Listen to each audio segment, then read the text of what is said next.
When modern readers see the word heaven in Scripture, they almost always think of a destination, a place to go after the body fails, a distant, peaceful shore far removed from the dirt, the danger, and the noise of the present world. We treat heaven as the end of the timeline, the final reward, the place where the story finishes. But when you open the Book of Ephesians, that assumption begins to fracture. The Apostle Paul does not write about heaven merely as a distant future. He writes about it as an overlapping, immediate, and violently contested reality. And he builds this reality using a very specific phrase.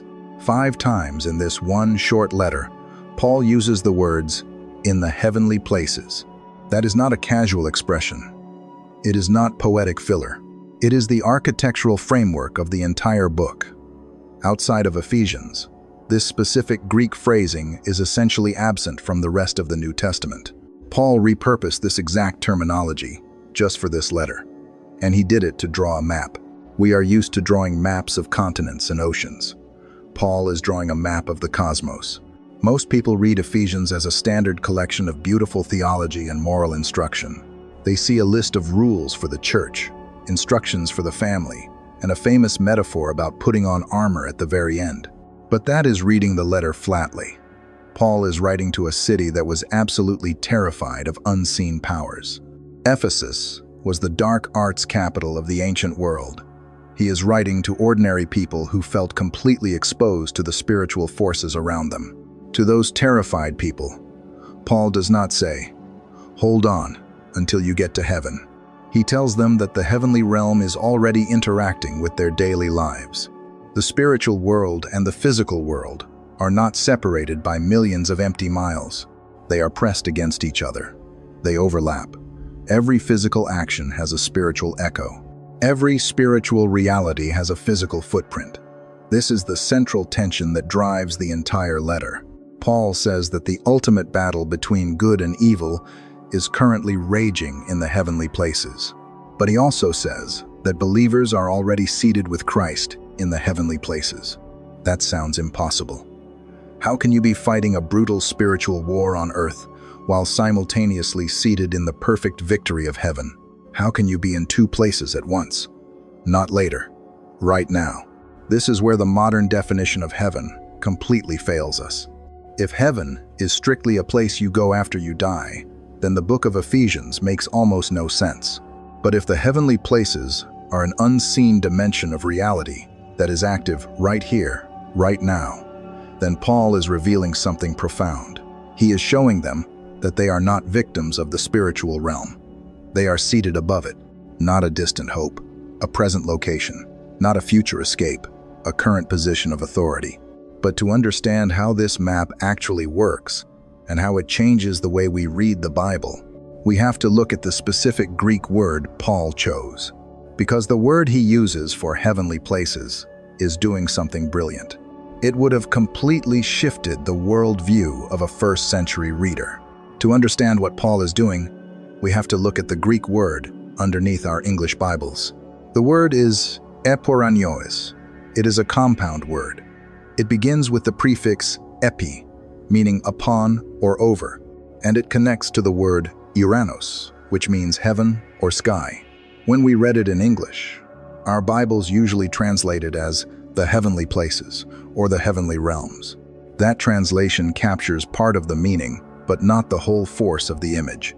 It allows us to keep heaven at a comfortable distance. When a modern reader hears heavenly places, they immediately imagine a physical distance. They picture a place above the clouds, beyond the edges of the physical universe, completely disconnected from the dirt, the gravity, and the pain of ordinary life. But to a first-century reader, epouraniois did not mean a distant location. It meant an unseen dimension.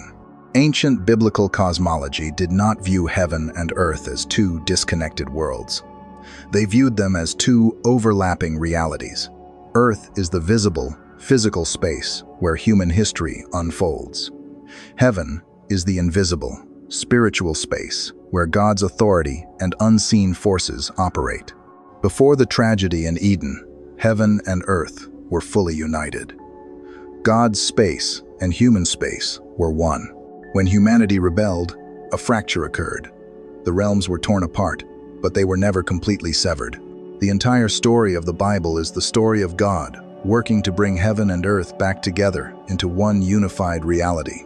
So, when Paul writes about the heavenly places, he is not talking about where we go when we die. He is talking about the invisible layer of reality that is actively shaping the visible world right now.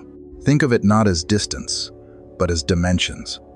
The heavenly places are the spiritual reality that overlays and dictates what happens in the physical world. It is the control room of the cosmos. If a king issues a decree, the heavenly places represent the unseen throne room, where the decision is made, and earth is the visible territory where the decree hits the ground. Every major physical event has a root system that extends into this unseen realm. This was not just a theoretical idea for the ancient world. It was a terrifying daily reality. For the ordinary person living in the first century, the unseen realm was not a place of peaceful harps and quiet rest.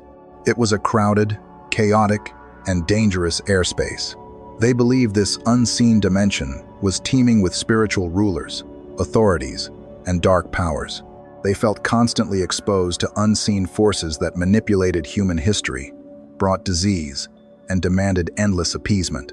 For a believer living in a deeply pagan culture, the heavenly places were real, and they were frightening. This is exactly why Paul chooses this specific word. He is not writing an academic paper about theology. He is writing a survival guide for people who feel outnumbered by the shadows around them.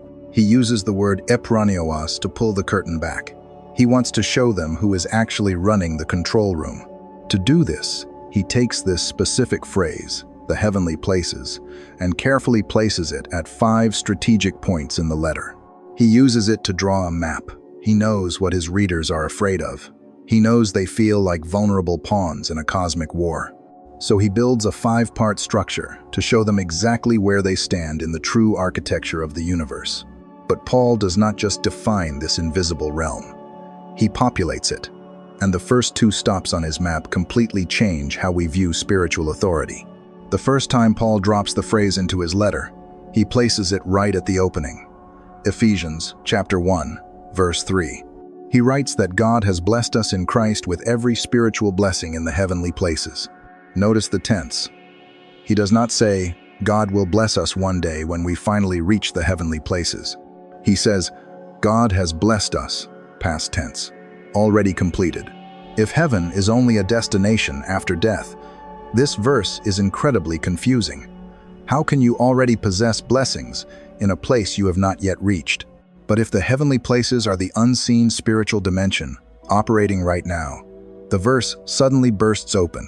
Paul is telling the Ephesians that the unseen realm is not a locked vault. It is an open supply. Every spiritual reality they will ever need, grace, peace, adoption, redemption, forgiveness, has already been secured in the control room of the universe. And because the physical and spiritual worlds overlap, those blessings are flowing into their present, ordinary lives. Not a distant promise, a present reality. But Paul does not stop there.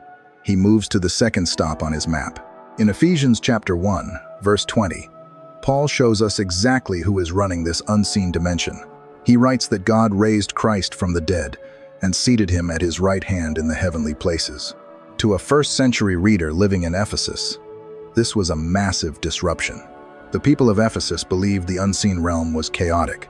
They believed it was ruled by dark, unpredictable powers that had to be constantly managed with magic, silver idols, and occult rituals. They felt like they were living underneath a ceiling of hostile spiritual forces. Paul shatters that ceiling. He tells them that the heavenly places are not chaotic, they are conquered. Jesus is not just wandering through the unseen realm, he is seated. In the ancient world, a king only sat down when the battle was over. A seated king is a king at rest, holding absolute authority. Paul specifically says that Christ is seated far above all rule and authority, power, and dominion. Every dark force the Ephesians were terrified of still exists, but they are now operating underneath the feet of a seated king. The control room has been taken. The unseen realm has a supreme ruler, and his name is Jesus. Pause for a second and look at the movement. Paul is building an architecture of total security. First, he shows that the heavenly places are the source of all blessing. Second, he shows that the resurrected Christ holds absolute, unrivaled power in that exact same unseen realm. For a terrified church, this was an anchor. They did not need to burn magic scrolls to protect themselves anymore. The ultimate spiritual reality was already secured by Christ. It makes perfect sense for the Son of God to be seated in this realm of ultimate power. It is exactly where you would expect him to be. But the third time Paul uses the phrase, he does something unthinkable. He puts someone else in that exact same seat. It is one thing to say that the Son of God is seated above all earthly and spiritual powers.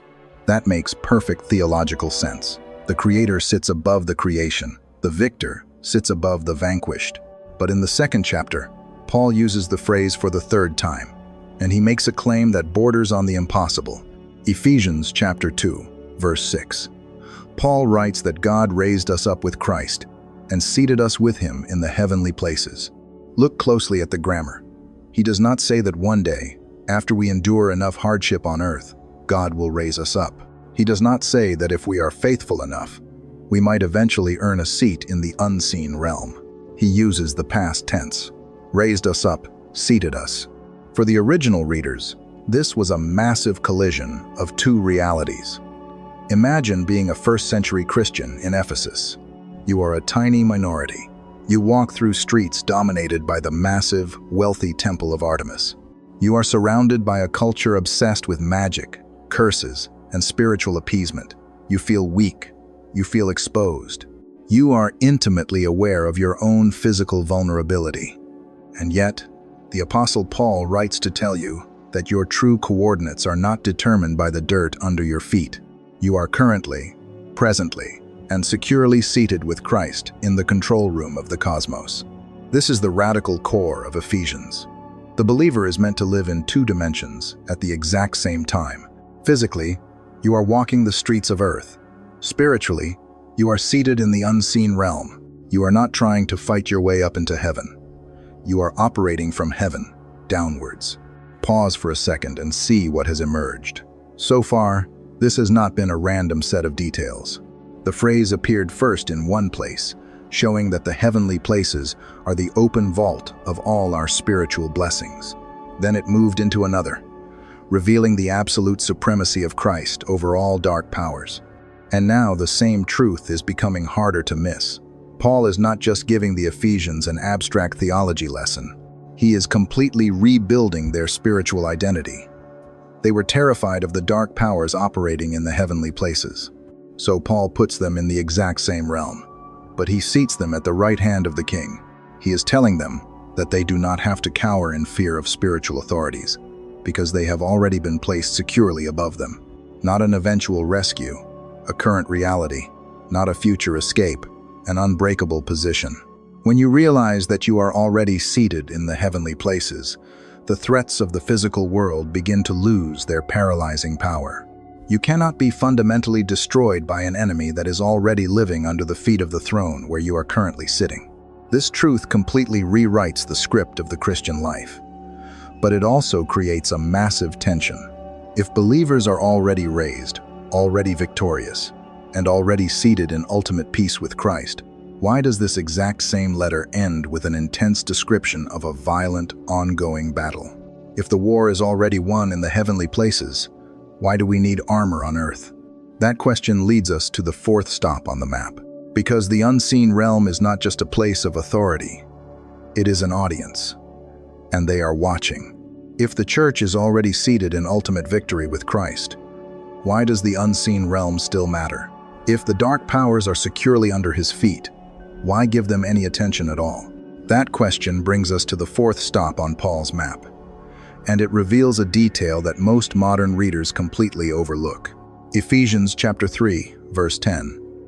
Paul writes that God's intent was that now, through the church, the manifold wisdom of God should be made known to the rulers and authorities in the heavenly places. Pause and look closely at what is happening here. Most people think the church exists only for humanity. We assume it is just a place for people to gather, to learn, to sing, and to grow. But Paul says something far more staggering. He says the church has a cosmic audience. The rulers and authorities he mentions are the exact same spiritual forces the Ephesians spent their entire lives fearing. They are the unseen beings operating in the heavenly places. And what are they doing? They are watching. God is staging a play in the physical world, and the unseen realm is sitting in the front row. But what exactly are they watching? They are watching God do something the dark powers thought was impossible. In the ancient world, humanity was violently divided. Jews and Gentiles despised each other. Slaves and free citizens lived in totally different strata of society. Men and women were separated by massive cultural walls. The dark powers thrive on that division. They rule through chaos, hatred, and fracture. But then, God takes those divided, broken, hostile people and unites them into one single family under Christ. He brings them to the same table. He calls them brothers and sisters. He builds a community of supernatural peace right in the middle of a fractured world. That sounds small. It is not. Not just a human gathering, a cosmic declaration. The Greek word Paul uses for manifold wisdom here is fascinating. It means multicolored or infinitely diverse. It was a word used to describe the intricate, unexpected patterns of a woven tapestry. The dark powers in the heavenly places thought they understood how the world worked. They understood power, fear, and division. But God's wisdom was a masterpiece they could not anticipate. When God weaves the church together, bringing different backgrounds, different pasts, and different failures into one unified tapestry of grace, it completely baffles the spiritual authorities. They are forced to look at ordinary people and see the undeniable proof of their own defeat. Paul is telling the Ephesians that their simple, ordinary gatherings are actually a broadcast to the spiritual realm. When a former pagan from the temple of Artemis sits at the same table as a Jewish believer, sharing bread and worshiping the same king, they are not just having a church service. They are putting God's brilliant wisdom on display in the heavenly places. God did not send an army of angels to announce his victory to the dark powers. He used ordinary, flawed, restored human beings. This turns the Christian life into something infinitely more profound than a checklist of moral behaviors.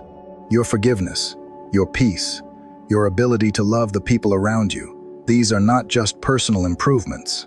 They are evidence submitted to the heavenly places that Jesus Christ has changed the order of the universe. When we read it this way, the map changes again. The heavenly places are the vault of blessing. They are the throne of Christ. They are the seat of our security. And now, they are the theater where God is displaying his triumph over evil. The unseen realm is watching. But they are not just watching. They are violently resisting. And that brings us to the final, most famous and most misunderstood appearance of the phrase in the entire letter. The final time Paul uses his specific phrase for the unseen realm, he places it at the very end of the letter. It is the climax of the entire book. Ephesians chapter 6, verse 12. He writes his most famous warning. He says that our struggle is not against flesh and blood, but against the rulers, against the authorities, against the cosmic powers of this present darkness, against the spiritual forces of evil in the heavenly places. Most people read this passage and immediately focus on the armor. They think about the belt of truth, the breastplate of righteousness, the shield of faith. We get so caught up in the equipment that we completely miss the coordinates. But Paul is not just handing out spiritual weapons. He is bringing his map to its final destination. He uses the word epouraniois for the 5th time, and he uses it to tell us exactly where the war is being fought. Notice what just happened. The Ephesians were deeply afraid of the unseen realm. First, Paul told them that the heavenly places were the source of their blessing. Then he told them Christ was seated there as the supreme king. Then he told them they were seated right beside him. Then he revealed that the dark powers were watching them. Now, he brings it all together. The heavenly places are not just a vault, a throne, and a theater. They are a battlefield. But it is a very specific kind of battlefield. When modern readers think of spiritual warfare, they often imagine a desperate struggle where the outcome is uncertain. We picture ourselves on the ground, fighting a losing battle against overwhelming odds, hoping that God will eventually tip the scales in our favor. But Paul's map completely destroys that mindset. You do not fight against flesh and blood. Your real enemy is not your neighbor, your political opponent, or your culture. Your enemy is the dark spiritual forces operating in the heavenly places. But remember where Paul already put you in chapter 2. You are not fighting from beneath them. You are already seated above them in the exact same realm. You are not fighting for victory. You are fighting from victory. You put on the armor of God not to climb your way up into heaven, but to hold the ground you already possess in the unseen dimension. The battle is real. The darkness is violent, and the resistance is fierce. But the enemy you are fighting is already operating under the feet of the king you are sitting beside. This is the brilliance of the Book of Ephesians. Paul took the very thing the believers were most terrified of, the invisible spiritual realm, and he completely rewired their relationship to it. He turned their greatest fear into the exact location of their greatest security. But this raises a deeper question. Why was this specific church so uniquely afraid? Why did Paul need to write a 5-part map of the cosmos just to convince them they were safe? When you place all 5 of these pillars together, a massive realization hits about why Paul wrote this specific map to the city of Ephesus. And that brings us to the historical reality of the city itself. To understand why Paul drew this specific map, we have to look at the ground the Ephesians were standing on. We often read the letters of the New Testament as abstract theology, as if they were written in a vacuum. But Paul was writing to a real city with real terrors.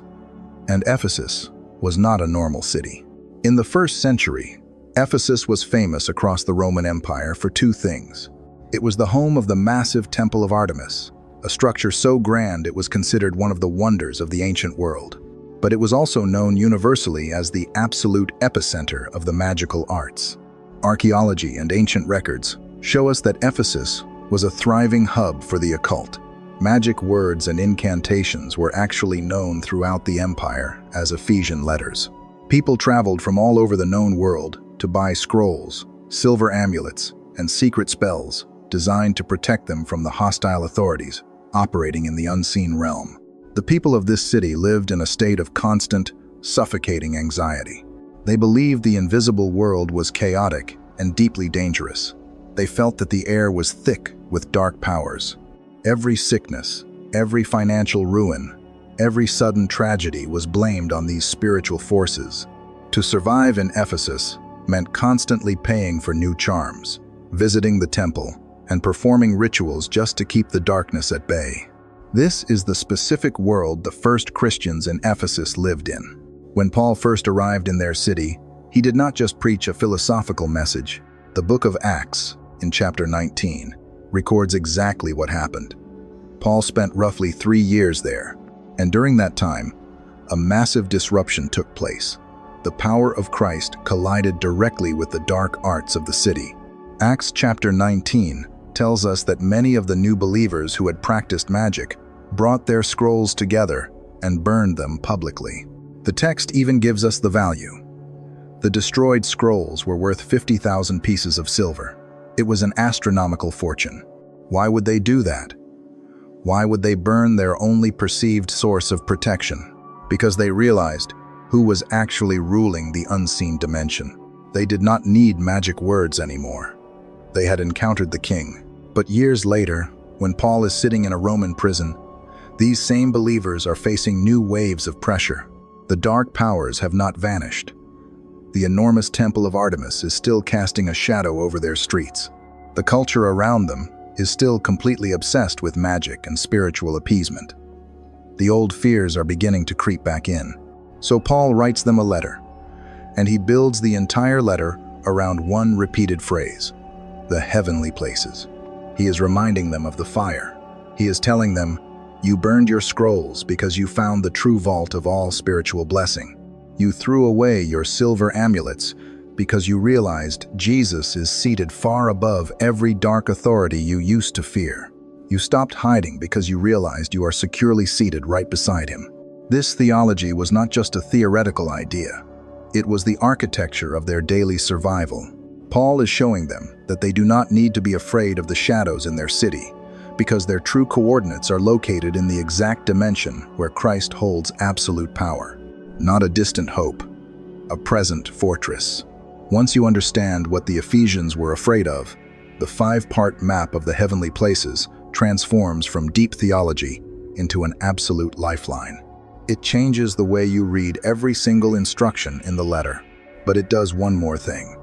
It demands a response from us today, and that brings us to the final reality of the map. The believers in Ephesus burned a fortune in magic scrolls because they finally understood the geography of the universe. They stopped trying to manipulate the darkness because they realized they were already seated in the highest place. But Paul did not write this map just for a single city in the ancient world. He wrote it because every generation needs to know exactly where they are standing. Most of us still live like the Ephesians did before the fire. We look at the chaos of the physical world, the fractured relationships, the sudden illnesses, the political hostility, the deep cultural anxiety, and we feel completely exposed. We feel like we are fighting a losing battle on the ground, hoping that one day, when the body finally fails, we will escape to a distant, peaceful heaven.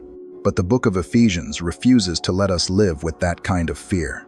Paul takes the word epouraniois, the heavenly places, and he uses it to build an unbreakable fortress for the human mind. Look at the architecture of his argument one last time. He tells us that the unseen dimension is not a closed vault.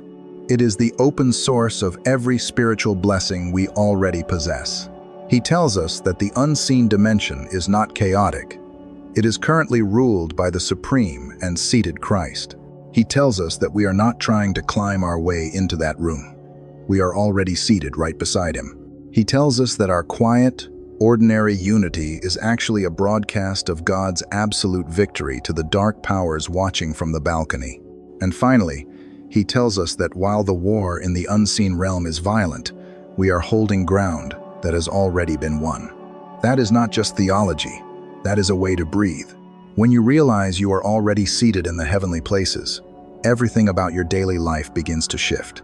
You begin to understand that you are living in 2 dimensions at exactly the same time. You walk on the earth, but your life is anchored in heaven. You feel the heavy gravity of physical pain, but you hold the absolute security of spiritual victory. This means you do not have to panic when the world grows dark. You do not have to give in to the anxiety of your culture. You do not have to fight your human neighbors, because you know they are not the real enemy. And you do not have to fear the spiritual forces of evil, because you are securely seated at the right hand of the King who conquered them. Not a future escape, a present fortress, not fighting for victory, fighting from it. If this journey through Ephesians has helped you see Scripture with fresh eyes, consider subscribing to the channel so you do not miss our next deep dive into the biblical text. The Book of Ephesians is not just a list of church rules or a collection of moral behaviors. It is a survival manual for learning how to stand your ground on earth by remembering exactly where you are sitting. The phrase was never just a detail about geography. It was the quiet architecture of our redemption.